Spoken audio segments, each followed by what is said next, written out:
Hello and welcome to the Fishing Guide Podcast. I'm your host, Brad Weekman. We have some special guests, and in fact, we're over here at Pickwick Lake State Park, and we're here for an event, and so it's Bass Tactix National Invitational Championship, and they're having kind of like an expo during the event, during the weigh-in, and there's a lot of youth that are weighing in, and we're pretty fortunate because the National Guard is here, and they are also trying to do some recruiting and find some of these anglers that not only would be great, wouldn't they? Absolutely. Prospects. Oh, yeah, absolutely. So tell us, you're here, and tell us kind of the thing that happens recruiting-wise here at events like this. So what we generally do is we come to set up, of course. We like to get our face out there so the public can see it.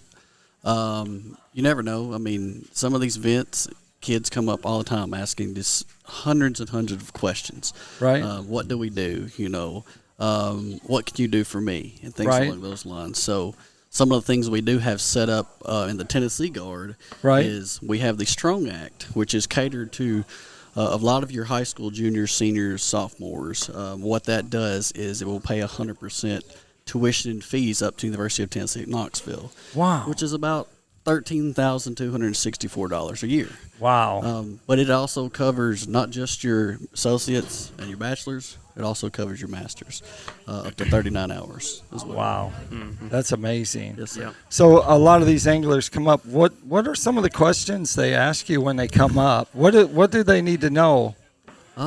Well, of course, they ask, what can I do? You know, what do you do? What all have you done? Where have you been? Right. They like to get the history of what you've done, you know, to kind of give them, I guess, for you yourself, huh? For ourselves. Yeah. So they ask a lot of questions personally about us, and then they start going into, well, give me some experiences the National Guard has given you that you can relate to the civilian side and things along those lines. So that's when we start talking about all the jobs that we can offer you, if you want to come do the Guard and things along those lines. Right. They love to, like he said, come up and talk to us about our story, why we join, where it's the Guard's taking us, and kind of our own success story and the things we went through, just to kind of compare to them, so they can see that we've used it ourselves with the Tennessee Strong Act and get our education paid for. And it's boosted our lives. So for someone young in high school, junior, senior, or just out of high school, it's perfect for them to kind of set up to do part-time service, but also get the full-time benefits of military. So what is your story? Me? So what is your story? I joined when I was 17 in high school. I was a senior. 17? Yeah, I was young. All right. Wow. I joined for college. I was going to go to Murfreesboro, MTSU. For college. I was in high school. I was like, I don't know how I'm going to pay for this. And I talked to a Guard recruiter. He was telling me I could do this part-time, 1 weekend a month, 2 weeks in the summer, and then I could go to MTSU and get my college, my 100% with the Tennessee Strong Act, 100% tuition and fees paid for. So that's the route I went. I joined as a 19 Delta, which is a cavalry scout, and I went to MTSU for a year. Realized it was way too big for me, but I went to Martin and was pursuing a career in nursing there. But that's where I've been, and I just transferred actually to Austin Peay State University, which is all being paid for by the Guard because of the tuition and fees. They have GI Bill, Montgomery GI Bill, GI Bill kicker that'll pay you money to be at school while you're there. So it's really helped me out to get my education paid for and also be able to do something I want to in the civilian life and focus on my own life, not just military. So it's been really helpful. It's really propelled me forward, and I'm an advocate for it for sure. Yeah. And what's your story? You're older. I know you're older. Yeah. Did you join? Did they have tanks back then, or did they just have horses? Well, it was just horses. Horses and a few cannons. No, my dad did 36 and a half years total military, Army and Guard. I can't say I never had a desire to join growing up. I was patriotic as they came. I just, at that point in my life, I just had other things. I wanted to go to college, I wanted to do a career, you know. Then fast forward, I started MTSU as well in 1999. And then my third semester in, my grades wasn't so good. So my dad said, "You're coming home and you're going to work." So I came home, worked for roughly about 37 days, and I looked over at some buddies I was with, and I said, guys, I think I'm going to take it to the house and go sign up for the Guard. And they're like, yeah, whatever. Well, the break rolled around.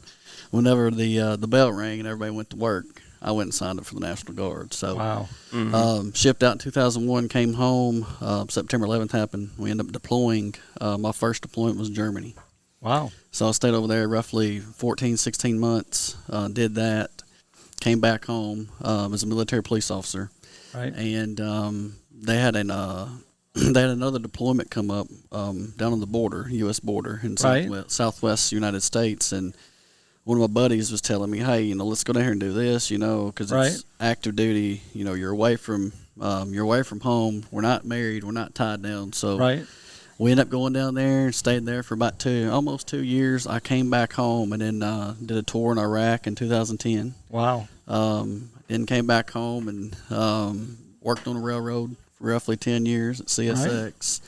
And then one of my buddies was like, hey, man, there's a job in the National Guard that's opened up down in your neck of the woods where you grew up if you want to go back home and try to influence some of these kids to, join the Guard. So I was like, you know what, that's my calling. So I ended up leaving a railroad, and I've been doing recruiting now for 3 years. Wow. Yeah. So what are some questions, we'll ask you this, like what are some questions that kids ask you, like I'm sure there's some they ask you over and over again.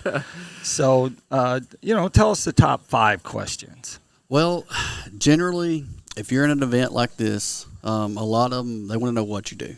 What do you do? And, of course, if you say recruiter, then they're going to be like, oh, okay, well, that don't sound too interesting. Right. So we have to go into our story and kind of tell us how we got into recruiting. Right. So it goes back to doing our first jobs in the military, and then as we progressed on throughout our careers, start talking about stuff like that. And then you see some of the flyers and stuff we have up, some of our information packets. Specialist Kings has already kind of hit on it pretty good. The Strong Act, that's our baby. That's our biggest selling point. Right. Right now in the Tennessee Guard is a Strong Act because, one of our biggest focuses is we want you to be able to manage money. As soon as you get out of school, we want you to learn to manage money and not be in debt. So if you like to go to college, hey, we'll pay for it. If you like to go to the TCAT, the Tennessee Promise. No. I'm sorry. I went blank. It's Tennessee. Oh goodness. College of Applied Technology. Is that what you're talking about? Yeah, I'm sorry. Tennessee College of Applied Technology. It's where you go become an electrician, become a plumber. Go get a trade. Right. If that's stuff you elect to do, that's stuff that we'll pay for. Right. Things along those lines. But the biggest thing is when they come up to a table and they're seeing all the stuff about paying for education or paying for a trade. That's a lot of the questions we get pertaining to that kind of stuff. Another good question they always ask is kind of how does it work with me? A lot of them are like younger kids. I say 18, 19 years old, 17. Right. They're always asking, how can I do this? How are you telling me I could do this and get my own job at the same time?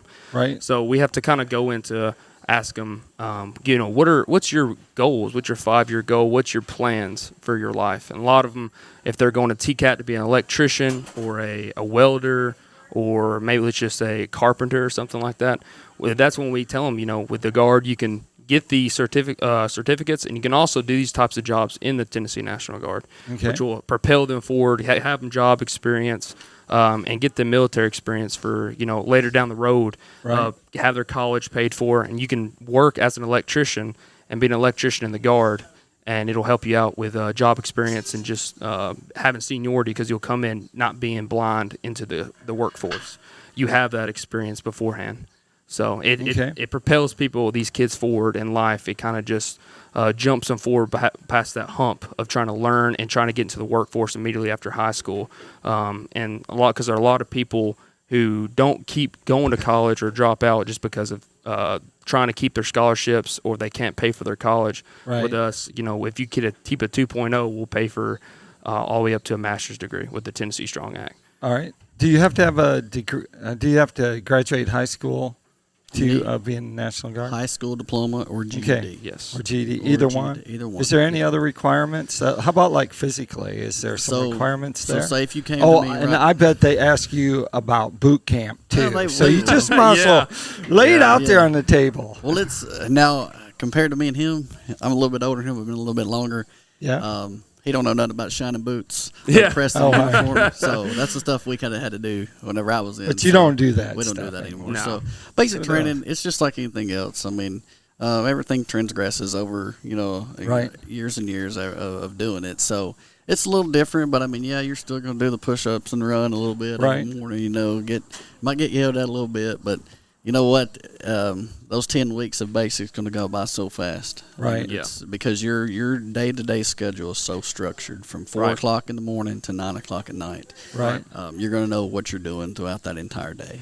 It'll get to the point where I remember when I graduated basic training, when I got there, I was like, this is terrible. And by the time I graduated, I missed it. I was like, it was so structured and organized. Right. That it wasn't not in a bad way, but you knew everything that was coming up. You knew you were going to be taken care of, and the events and things you were doing there at basic training were just fun. Right. Like rifle marksmanship, you were rappelling down towers, throwing grenades. It was just fun events. See, how can that not be fun? Exactly.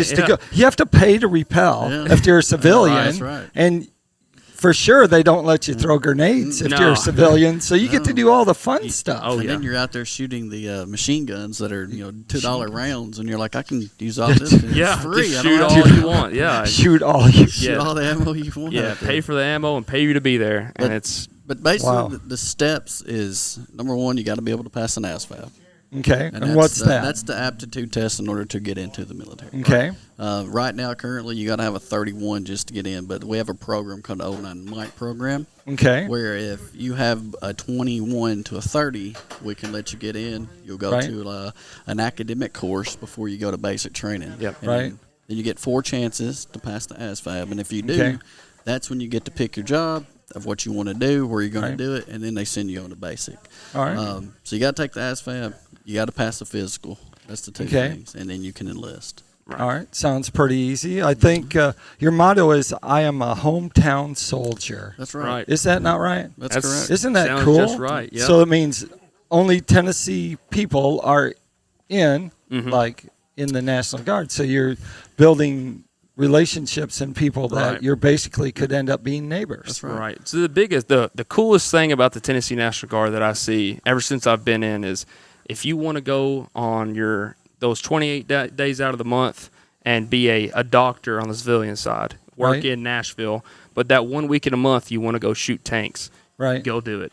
It's all up to what you want to do. If you want to go be a sniper or go rappel out of Blackhawks, it's whatever you want to do. And on the civilian side, if you want to go live in your mom's basement, play video games, or you want to go be successful and own a huge business, it's up to you. We're there to help you out with it. We want you to be successful. We're hometown because we want you to get your education, and we want to make you successful first. Okay, so I'm going to enlist just so I can jump out of a helicopter. That's always been my dream, to jump out of a helicopter into water. So if you ever need someone to volunteer to do that, and you need some old guy to do that, I'm first. I'm first on the list, okay? So keep me there. That takes us to Tackle Time, sponsored by Pico Lures. Pico Lures has a complete line of hard and soft bait, so you can check them out there. Guys, if they want to talk to you, and they want to find out more, where would they go? They can go to 1-800-GO-GUARD. Okay. They can also go to the Tennessee National Guard site as well, just TN Guard. They can go there, or if they're here today, they can come over to our table, and we'll get them on the right path. Sounds good. Appreciate it. Like I always like to end the show, make sure you keep your hook sharp and your lures in the water.